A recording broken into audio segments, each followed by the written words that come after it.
میری ٹانگیں بے جان ہیں، اس لیے تمہیں خود میرے اوپر بیٹھ کر سب کرنا ہوگا۔ یزدان شاہ کے الفاظ سن کر میرب شرب سے سرخ لال ہوگی۔ ایسے تو بہت درد ہوگا، کوئی اور طریقہ نہیں ہے کیا؟ وہ لب کاٹ کر بولی تو یزدان کو غصہ آ گیا۔ میرے گھر میں جھوٹ بول کر سہیلیوں کے ساتھ ٹرپ پر چلی گئی۔ جب تایا جان کو پتہ چلا تو اس کے واپس آتے ہی چڑھائی چڑھوا کر اس کی شادی یزدان سے کرا دی، جو معذور تھا۔ تم نے اگر مزید دیر کی تو میرا دوسرا روپ دیکھو گی۔ یزدان دھاڑا تو میرب بھی چلا کر کہنے لگی، کیا بگاڑ لوگے؟ اپنے پیروں پر تو کھڑے نہیں ہو سکتے، پتہ نہیں مکمل مرد ہو بھی یا نہیں۔ اس لیے پہلے وہ پلٹتی یزدان فوراً ویل چیئر سے اٹھا اور اس کی نازکی پر انگلی۔ جو شخص اپنے پیروں پر کھڑا نہیں ہو سکتا وہ آج کی رات میرے ساتھ کیا ہی گزارے گا؟ رہ رہ کر میرب کی آنکھوں میں آنسو آ رہے تھے۔ اس نے کبھی خواب میں بھی نہیں سوچا تھا کہ اس کی شادی ایک معذور شخص سے ہونے والی ہے، جو اپنے پیروں پر بھی کھڑا نہیں ہو سکتا تھا۔ آنے والے وقت کا سورج اس کی آنکھوں میں جذبات جیسے مرنے لگے تھے۔ میرب سرخ عروسی لہنگے کو دونوں ہاتھوں میں سمیٹتی اندر داخل ہوتی۔ سامنے ہی ویل چیئر پر یزدان بیٹھا تھا، جس کی سرخ آنکھوں میں عجیب سا خمار تیر رہا تھا۔ اس نے ویل چیئر کو دھکیلتے ہوئے بالکل قریب پہنچ کر اس کا ہاتھ پکڑا اور اسے اپنی طرف کھینچا تو میرب اس کی گود میں گر کر اس کی چوڑی چھاتی سے آ لگی تھی۔ یہ کہ آپ کیا کر رہے ہیں؟ چھوڑے مجھے۔ وہ سٹپٹا چکی تھی، مگر یزدان کی گرم سانس سے اس وقت اس کے چہرے پر سرشار کر چکی تھی۔ کہنے لگا، کیوں چھوڑوں؟ بیوی ہو، بیوی میری شادی کی یہ اور کمرے کی ڈیکوریشن اس لیے کروائی ہے تاکہ آج رات یادگار بن سکے۔ میرب کی تو آنکھیں پھٹی کی پھٹی رہ گئیں۔ ہچکچاتے ہوئے کہنے لگی، آپ یہ سب کیسے کریں گے؟ آپ کی تو ٹانگیں۔ اتنا سننا تھا کہ یزدان کے ماتھے پر بل پڑ گئے۔ کہنے لگا، خربوزہ چھری پر گرے یا چھری خربوزے پر، کٹنا تو خربوزے کو ہی پڑتا ہے۔ کیا ہوا جو میری ٹانگیں کام نہیں کرتی؟ تمہاری تو ٹھیک ٹھاک ہے نا؟ میرب کی دھڑکنیں اس وقت یزدان کے سینے میں دھنس رہی تھی۔ میری ٹانگیں بے جان ہیں، اس لیے تمہیں خود ہی میرے اوپر بیٹھ کر سب کچھ کرنا ہوگا۔ اس نے کمر میں ہاتھ ڈال کر میرے کو خود سے چمٹا لیا تو وہ شرم و حیا سے بالکل سرخ ہو کر رہ گئی تھی۔ پھر گھبرا کر بولی، ایسا تو مجھے بہت درد ہوگا۔ میرا مطلب ہے کہ شوہر خود سب کرے تو ٹھیک رہتا ہے، تو میں تو درد سے گھبرا کر فوراً ہٹ جاؤں گی۔ میرب کے اس جواب نے یزدان کے اندر مزید غصہ بھڑکا دیا۔ اس نے غصے سے دھاڑتے ہوئے کہا، اگر تم نے میری بات ماننے سے انکار کیا تو تم میرا وہ روپ دیکھو گی جس کا تم نے کبھی خواب میں بھی تصور نہیں کیا ہوگا۔ یزدان بے تحاشا غصے والا شخص تھا۔ اس کے غصے سے تو سبھی خوف کھاتے تھے۔ تبھی اس نے زور سے میرب کے نسوانیت کو کھینچ کر چھوڑا تو وہ میرب سسکی بھر کر رہ گئی تھی۔ یزدان کا یہ غصیلا انداز میرب کو اندر تک تپا گیا تھا۔ اسے جھٹکے سے اپنا ہاتھ چھڑوانے کی کوشش کرتے ہوئے چلا کر کہا، تم نے اپنے پیروں پر تو کھڑے نہیں ہو سکتے اور باتیں دیکھو، پتہ نہیں کس بات کی اکڑ ہے تم نے، پہلے کھڑے تو ہو جاؤ۔ مجھے تو لگتا ہے جیسے تمہاری ٹانگیں بے جان ہیں ویسے تمہارا باقی کا سامان بھی بے جان ہوگا۔ پتہ نہیں تم ایک مکمل مرد ہو بھی یا نہیں۔ میرب کے یہ زہریلے الفاظ سیدھے یزدان کی مردانگی پر لگے تھے اور وہ شاک سا اسے دیکھنے لگا۔ ایک دم اسے کمتر محسوس کروانے لگی۔ صاف ظاہر تھا کہ یہ شادی اس کی مرضی سے نہیں ہوئی۔ اس سے پہلے کہ میرب پلٹتی یا کمرے سے جانے کی کوشش کرتی، یزدان ایک جھٹکے سے ویل چیئر سے کھڑا ہوا اور اسے اپنی باہوں میں دبوچ کر سیدھا بیڈ پر گرا دیا۔ میرب نے خود کو چھڑوانے کی، ہاتھ پاؤں مارنے کی شروع کر دیے اور اس کا بھاری لہنگا بیڈ پر پوری طرح سے بکھر گیا۔ یزدان اس کے اوپر جھکا اور اس کے نازکی پر بنی اپنی انگلیاں رکھ کر اس پر دباؤ بڑھاتے ہوئے انتہائی خطرناک لہجے میں بولا، اب بولو، تمہیں معلوم ہوا کہ میں کتنا مکمل مرد ہوں؟ میں تمہارا کیا بگاڑ سکتا ہوں؟ میرب نے اپنے دونوں ہاتھ یزدان کے چوڑے سینے پر رکھ کر اسے پیچھے دھکیلنے کی پوری طاقت لگائی، لیکن یزدان ایک چٹان کی طرح اس کے اوپر مسلط تھا۔ میرب تو اس کے صدمے سے ہی نہیں نکل پا رہی تھی کہ یہ شخص جو ویل چیئر پر تھا اچانک سے اٹھ کیسے گیا۔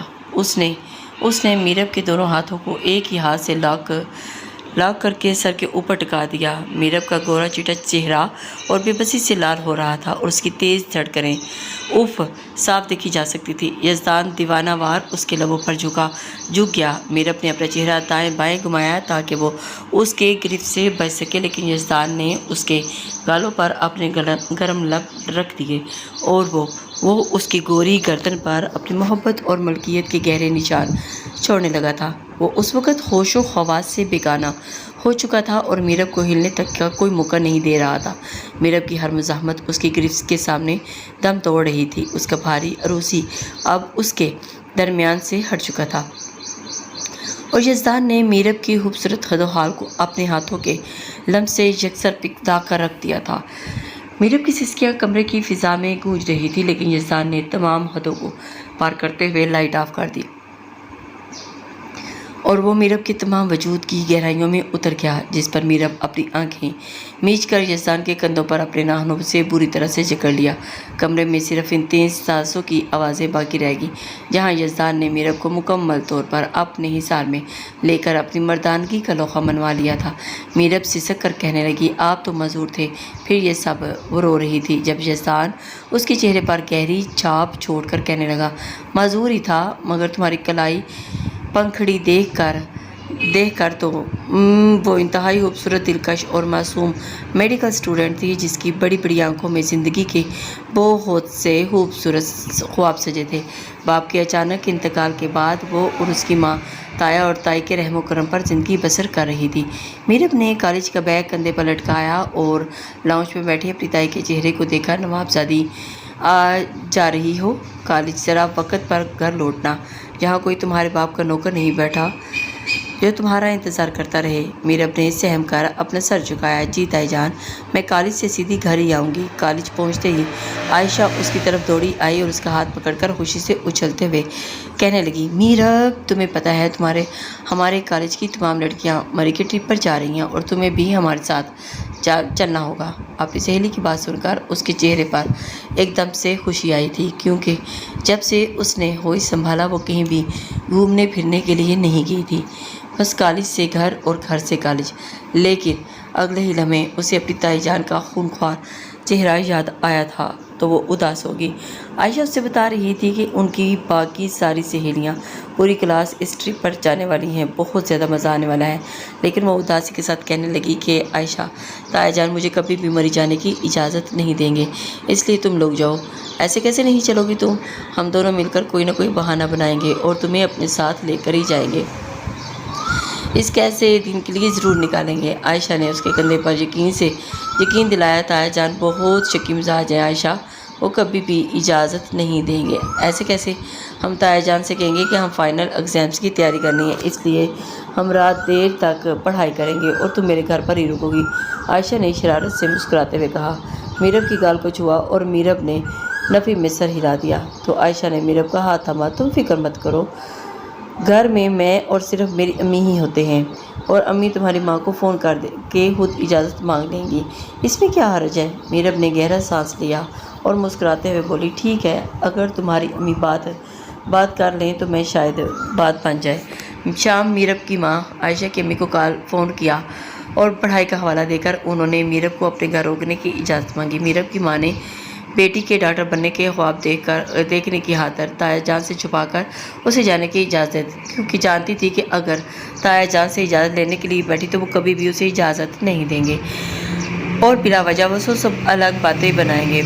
اور تایا جان کی اپنی اولاد بھی تو ہاسٹل میں ہی پڑھ رہی تھی، اکثر کہیں نہ کہیں ان کا آنا جانا ہوتا رہتا تھا۔ اپنی اولاد پر تو کبھی بھی انہوں نے پابندی نہیں لگائی تھی جتنی میرب پر لگایا کرتے تھے۔ میرب جو اپنے ہاتھوں کو مسلسل مسل رہی تھی، اپنی ماں کی اجازت ملتے ہی خوشی سے چہک اٹھی تھی۔ اسے اندر ہی اندر ڈر بھی لگ رہا تھا کہ اس نے پہلی بار اپنی ماں سے یوں جھوٹ بولا تھا۔ میرب نے خوشی سے اپنی ماں کو گلے لگایا، امی، میں وعدہ کرتی ہوں کہ میں بہت اچھے نمبروں سے پاس ہو کر آپ کو دکھاؤں گی۔ میرب نے اپنی ماں سے وعدہ کیا اور ماں کے گلے لگ کر خوب پیار کیا۔ میرب تایا جان کے گھر سے نکل کر عائشہ کے پاس پہنچ گئی تھی۔ کالج کی بس تیار کھڑی تھی، تمام لڑکیاں مری کے لیے روانہ ہوگی اور مری پہنچتے ہی میرب نے زندگی میں پہلی بار خود کو اتنا ہلکا اور خوش محسوس کیا۔ مری کے ٹھنڈے موسم اور خوبصورت پہاڑوں کے بیچ وہ اپنی سہیلیوں کے ساتھ خوب انجوائے کر رہی تھی۔ اس نے عائشہ کا ہاتھ پکڑا اور خوشی سے چلاتے ہوئے کہا، عائشہ، کاش یہ وقت یہی رک جائے اور مجھے کبھی اس قید خانے میں واپس جانا ہی نہ پڑے۔ عائشہ نے میرب کے سر پر ہلکی سی چپت لگائی اور ہنستے ہوئے بولی، نوابزادی، اب زیادہ جذباتی مت ہو اور اس ٹرپ کو جی بھر کے جی لو، کیونکہ کل ہمیں واپس بھی جانا ہے۔ میرب برف کے گولے بنا کر اپنی سہیلی پر پھینک رہی تھی اور اس کے چہرے پر معصومیت اور دلکشی مری کی خوبصورتی کو چار چاند لگا رہی تھی۔ وہ ہر غم سے بے نیاز ہو کر کہکا لگا رہی تھی اور اسے بالکل بھی اندازہ نہیں تھا کہ اس کا یہ جھوٹ اس کی زندگی کا کتنا بڑا طوفان بننے والا ہے۔ عائشہ نے اسے آواز دی، میرب آ جاؤ، واپسی کا وقت ہو گیا ہے۔ میرب بھاگتی ہوئی بس کی طرف آئی اور اپنی سیٹ پر بیٹھ کر مری کے نظاروں کو الوداع کہنے لگی۔ میرب کے تایا اور تائی لاؤنج میں صوفے پر بیٹھے ٹی وی دیکھ رہے تھے کہ اچانک اسکرین پر بریکنگ نیوز کی پٹی چمکی۔ مری سے واپسی پر میڈیکل کالج کی طالبات کی بس کا شدید ایکسیڈنٹ۔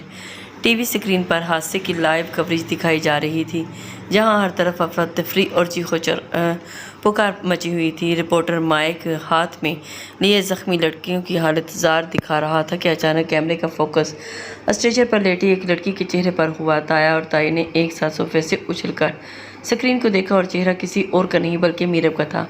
تائی غصے سے طوفان کھڑا کرتے ہوئے زور سے چلائی، دیکھو جی اپنی لاڈلی بھتیجی کے کرتوت، اس کم بخت نے تو برادری میں ناک ہی کٹوا دی، ہماری عزت خاک میں ملا دی۔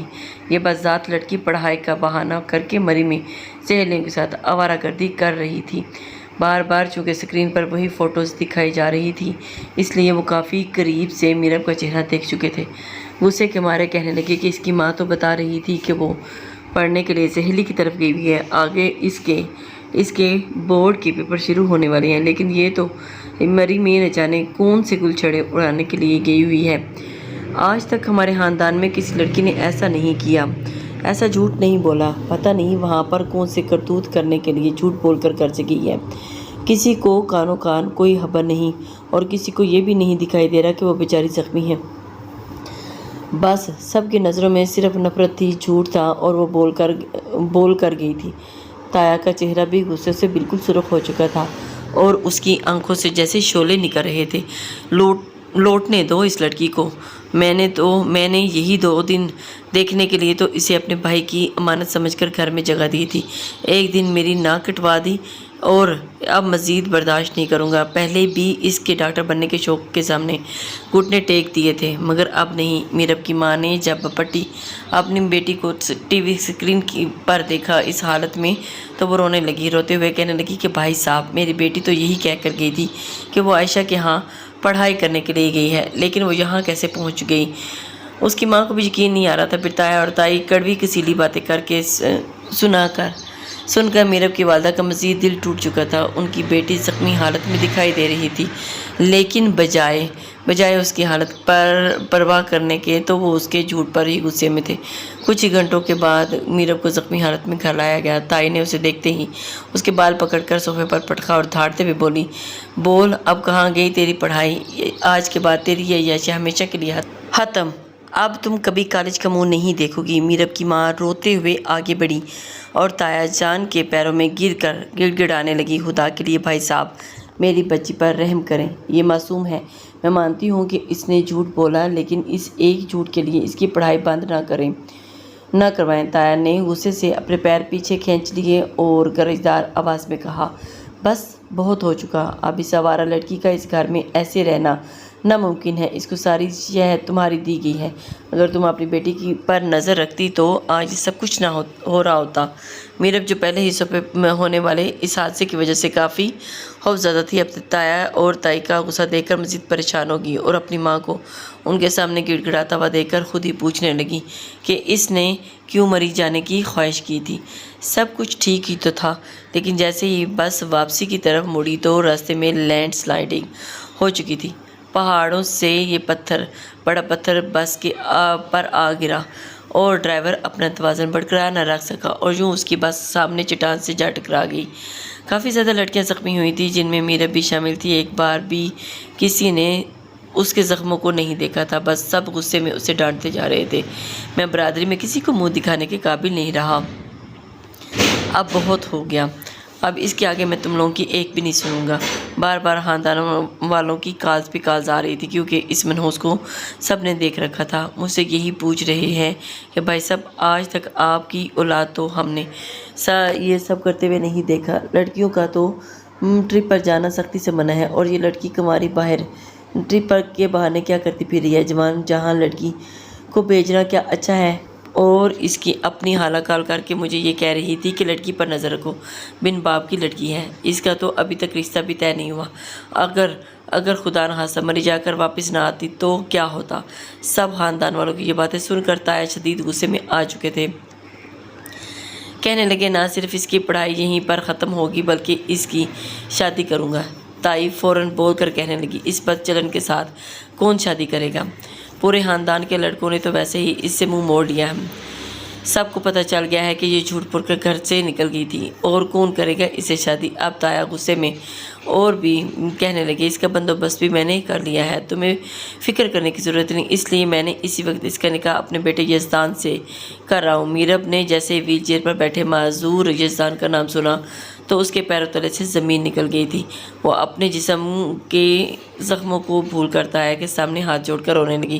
تایا جان خدا کے لیے مجھ پر یہ ظلم مت کرے، میں یزدان سے شادی نہیں کر سکتی، وہ تو چل بھی نہیں سکتا، ایک مزدور کے ساتھ پوری زندگی کیسے گزاروں گی؟ میرب کی ماں نے جھولی پھیلا کر تایا سے بھیک مانگتے ہوئے کہا تھا، بھائی صاحب میری بچے کی زندگی تباہ مت کریں، یہ ڈاکٹر بننا چاہتی ہے۔ تائی نے آگے بڑھ کر میرب کی ماں کو دھکا دیا اور گراتے ہوئے بولی، بند کرو یہ ماں بیٹی کا یہ ڈرامہ، چلو اٹھو اور اسے تیار کرو، نکاح آج ہی ہوگا۔ اگر تم نے یا تمہاری بیٹی نے انکار کیا تو اس گھر کے دروازے تک دونوں پر ہمیشہ کے لیے بند ہو جائیں گے۔ میرب کی ماں روتی ہوئی میرب کو پکڑ کر اندر کمرے میں لے گئی تھی اور اس کے سامنے ہاتھ جوڑ دیے۔ بیٹی، تمہارے ابا کی موت کے بعد میں نے اس گھر میں قدم نہیں نکالا۔ اپنی ماں کے ان سفید بالوں کو دیکھو اور ہاں کہہ دو، وہ جیسا بھی ہے تمہارے تایا کا بیٹا ہے اور اس کے بہت سے احسان ہیں ہم پر۔ اگر آج تم نے انکار کیا تو میں قبر میں تمہارے ابا کو کیا منہ دکھاؤں گی؟ ماں کی بے بسی دیکھ کر میرب نے سر جھکا لیا تھا۔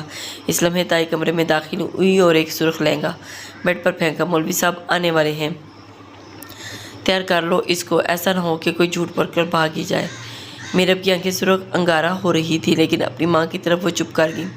آئینے کے سامنے بیٹھی میرب مسلسل رو رہی تھی اور اس کے آنسو اس کی گالوں پر لگی سرخی کو بہا رہے تھے۔ ماں نے میرب کے بال سنوارتے ہوئے آئینے میں اس کا اداس چہرہ دیکھا۔ میری بچی، میری قسمت ہی کھوٹی تھی جب میں نے تمہیں نہ بچا سکی، مجھے معاف کر دینا۔ میرب نے مڑ کر اپنی ماں کا ہاتھ پکڑا، امی میں نے تو صرف ایک چھوٹا سا جھوٹ بولا تھا، کیا اس کی اتنی بڑی سزا ہوتی ہے کہ میری پوری زندگی ایک مزدور کے نام کر دی جائے گی؟ ماں نے روتے ہوئے میرب کے سر پر دوپٹہ سیٹ کیا اور اس کا چہرہ چوم کر بولی، صبر کر جاؤ میری جان، اگر تم نے انکار کیا تو وہ ہمیں جان سے مار دیں گے۔ میرب کو لاؤنج میں لایا گیا جہاں ویل چیئر پر بیٹھا یزدان شاہ اپنے سر تاثرات کے ساتھ موجود تھا۔ میرب کو یزدان سے ویسے بھی بہت زیادہ خوف آتا تھا کیونکہ وہ غصے کا بہت تیز تھا۔ ویل چیئر پر بیٹھا ہوا یہ شخص معصوم ہرگز نہیں تھا بلکہ مردانہ جذبات سے بھرا ہوا تھا۔ خاندان کی وہ لڑکیاں جو کبھی اس پر مرا کرتی تھی اس کی ایک جھلک دیکھنے کو ترستی تھی۔ اب سب اس کی معذوری پر اس پر ایسے تانے کستی تھی کہ یزدان کو اب سب سے شدید نفرت ہو چکی تھی۔ اکثر اسے پاگل پن کے دورے بھی پڑنے لگتے تھے۔ جب اسے شدید غصہ آتا تھا تو وہ چیزیں اٹھا کر پھینکنے لگتا تھا۔ کوئی بھی ملازمہ اس کے کمرے میں جانے سے پہلے خوف کھاتی تھی۔ گھر کے سبھی افراد ہی یزدان سے ڈر کر رہتے تھے اور میرب کو تو یاد بھی نہیں تھا کہ اس نے آخری بار کب یزدان سے بات کی تھی۔ وہ تو یزدان کو دیکھ کر فوراً ہی اپنا راستہ بدل لیتی تھی لیکن قسمت نے یزدان کو اسی کا نصیب بنا دیا جس کے غصے سے وہ بہت ڈرتی تھی۔ مولوی صاحب نے نکاح کے کلمات شروع کیے۔ میرب کا پورا وجود کانپ رہا تھا اور اس کے ہونٹ جیسے جم چکے تھے۔ تایا نے میرب کے سر پر ہاتھ رکھ کر سخت لہجے میں دباؤ ڈالتے ہوئے کہا، بولو میرب، قبول ہے؟ میرب نے بے بسی سے اپنی ماں کی طرف دیکھا اور انتہائی دھیمی اور ہاری ہوئی آواز میں کہا، قبول ہے۔ یزدان نے ویل چیئر پر بیٹھے بیٹھے ایک گہرا سانس لیا اور میرب پر اپنی عقاب جیسی نظریں جما دی۔ میرب کی سسیوں کے باوجود اس کے نکاح پڑھا دیا گیا اور میرب کی زندگی کے تمام خوبصورت خواب ایک پل میں خاک میں مل گئے تھے۔ میرب سوچ بھی نہیں سکتی تھی۔ نکاح کی رسمی کارروائی ختم ہوتے ہی تائی نے میرب کو بازو سے دبوچا اور یزدان کے کمرے کی طرف لے جانے لگی۔ اس کی آنکھوں سے آنسو لگاتار بہہ رہے تھے، اس کا پورا وجود خوف سے پوری طرح سے کانپ رہا تھا۔ تائی نے کمرے کے دروازے کے پاس پہنچ کر میرب کو ایک زوردار جھٹکا دیا، لڑکی اب رو دھو کر ڈرامہ کرنے کی ضرورت نہیں، یہ جو تم معصوم بننے کا ڈھونگ رچا رہی ہو یہ میرے سامنے نہیں چلے گا۔ سیدھی طرح سے اندر جاؤ اور اس کے ساتھ تعلقات بناؤ، مجھے ہر حال میں اس گھر کا وارث چاہیے۔ یزدان اس گھر کا اکلوتا بیٹا ہے اور ہم اس کی نسل کو آگے بڑھتے دیکھنا چاہتے ہیں۔ اگر 2 ماہ کے اندر اس گھر کے وارث کی خبر نہ آئی تو تم سوچ بھی نہیں سکتی تمہارے اور تمہاری ماں کے ساتھ کیا سلوک کروں گی۔ میرب نے روتے ہوئے تائی کے چہرے کے سامنے ہاتھ جوڑے۔ تائی جان، خدا کے لیے مجھ پر رحم کریں، یزدان تو ویل چیئر پر ہے، وہ معذور ہیں اور انہیں اپنانے میں مجھے کچھ وقت لگے گا، اور آپ کو اتنی جلدی ان کا وارث بھی چاہیے۔ تائی کا چہرہ غصے سے مزید ہولناک ہو گیا۔ اس نے میرب کے چپرے کو اپنی انگلیوں کی گرفت میں جکڑا اور اس کے چہرے کے بالکل قریب ہو کر دھمکی امیز لہجے میں بولی، زبان بند رکھو اپنی، اگر 2 مہینے کے اندر مجھے خوشخبری نہیں ملی تو میں تم دونوں ماں بیٹی کو سڑک پر بھیک مانگنے کے لیے چھوڑ دوں گی، اور تمہاری ماں اس گھر کی ملازموں سے بھی بدتر زندگی جینی پڑے گی۔ تائی نے میرب کو ایک آخری سخت جھٹکا دیا اور کمرے کا دروازہ کھول کر اندر کی طرف دھکیل دیا۔ میرب لڑکھڑاتی ہوئی کمرے کے اندر گری اور پیچھے دروازہ دھڑام سے بند ہو گیا تھا۔ شادی کو کچھ دن گزر چکے تھے، لیکن یزدان کا موڈ کسی طرح سے بھی طوفان کی طرح ہر پل بدلتا رہتا۔ وہ اکثر معمولی بات پر بھی شدید غصے میں آ جاتا اور پھر اس غصے کی تپش کو مٹانے کے لیے میرب پر سوار ہو جاتا۔ آج کئی روز بعد میرب نے تائی سے چھپ کر اپنی کتابیں نکالی تھی اور تبھی یزدان کمرے کا دروازہ کھول کر ویل چیئر دھکیلتا اندر داخل ہوا۔ میرب نے ڈر کر کتابیں پیچھے چھپانے کی کوشش کی۔ یزدان نے ایک جھٹکے سے اس کی کمر میں ہاتھ ڈال کر اسے بیڈ پر گرایا اور اوپر سے جھکتے ہوئے تیکھے لہجے میں بولا، کیا چھپا رہی ہو؟ مجھ سے دور بھاگنے کی کوشش کرنے کی ضرورت نہیں۔ کوشش میں ہونا، پھر سے گھر سے بھاگنے کی پلاننگ کر رہی ہو۔ میرب، تم میری بیوی ہو اور تمہارے اس خوبصورت وجود پر صرف اور صرف میرا حق ہے۔ اگر میں چاہتا ہوں کہ تم گھر میں رہو تو تمہیں گھر میں ہی رہنا چاہیے۔ میرب نے اس کے چوڑے سینے پر ہاتھ رکھ کر تڑپتے ہوئے کہا، یزدان چھوڑے مجھے، آپ کا یہ جنون مجھے ڈراتا ہے۔ یزدان نے اس کے دونوں ہاتھ ایک مضبوط ہاتھ سے جکڑے اور اس کے لبوں پر بالکل قریب ہو کر مدہوش کن لہجے میں سرگوشی کی، میرا یہ جنون ہی تمہاری تقدیر ہے اور اب تم چاہ کر بھی اس تقدیر سے بھاگ نہیں سکتی۔ میرب نے تڑپ کر اس کے سینے پر دباؤ ڈالنے کی کوشش کی، لیکن یزدان نے اپنے جسم کا پورا وزن اس پر ڈال دیا، جس سے میرب کی سانسیں ایک دم رکنے لگیں اور اس کا دوپٹہ بیڈ سے نیچے جا گرا۔ یزدان نے دیوانہ وار میرب کو گوری گردن اور گلابی لبوں پر اپنے تپتے ہوئے لمس کی مہریں ثبت کرنا شروع کر دی، جہاں میرب کی مزاحمت آہستہ آہستہ دم توڑنے لگی تھی اور وہ اس گرفت کی تپش میں پگھلنے لگی۔ یزدان نے اپنے لب اس کے کان کے قریب لے جا کر گہرے خمار ڈوبے لہجے میں کہا، دیکھو میرب، اب بتاؤ کہ کیا اب بھی تمہیں میری مردانگی پر کوئی شک ہے؟ میرب نے شرم سے اپنی آنکھیں بند کر لیں، لیکن اس کا پورا وجود یزدان کے اس والہانہ لمس پر بری طرح سے سلگنے لگا تھا۔ اس کے جسم میں ایک عجیب سی سنسنی دوڑ گئی تھی اور وہ خود کو بے خودی میں ڈوبتا ہوا محسوس کرنے لگی تھی۔ یزدان کے گرم ہاتھ اس کے خد و خال پر رینگنے لگے تھے اور میرب کے منہ سے کپ کپاتی ہوئی سسکیاں نکلنے لگی، جو کمرے کی خاموش فضا کو اور بھی زیادہ پرکشش بنا رہی تھی۔ میرب نے بے اختیار ہو کر بند آنکھیں کھولیں اور یزدان کی خمار آلود آنکھوں میں جھانکتے ہوئے کانپتی آواز میں کہا، یزدان، اب بس کر دیں، مجھ میں مزید برداشت کی ہمت نہیں۔ یزدان نے اس کی تھوڑی کو نرمی سے اوپر اٹھایا اور اس کے لبوں پر اپنے لب رکھتے ہوئے بولا، ابھی تو شروعات ہے میری جان، ابھی تو تم میرے پاس اس جنون کی آخری حد تک جانا ہوگا۔ یزدان کی اس لمس نے میرب کے اندر سارے خوف کو گہری تڑپ اور لذت میں بدل دیا۔ اب وہ اس سے پیچھے چھڑانے کے بجائے اس کے بازوؤں کے حصار میں خود کو سونپ چکی تھی اور اس کے ہر انداز سے لطف اندوز ہو رہی تھی۔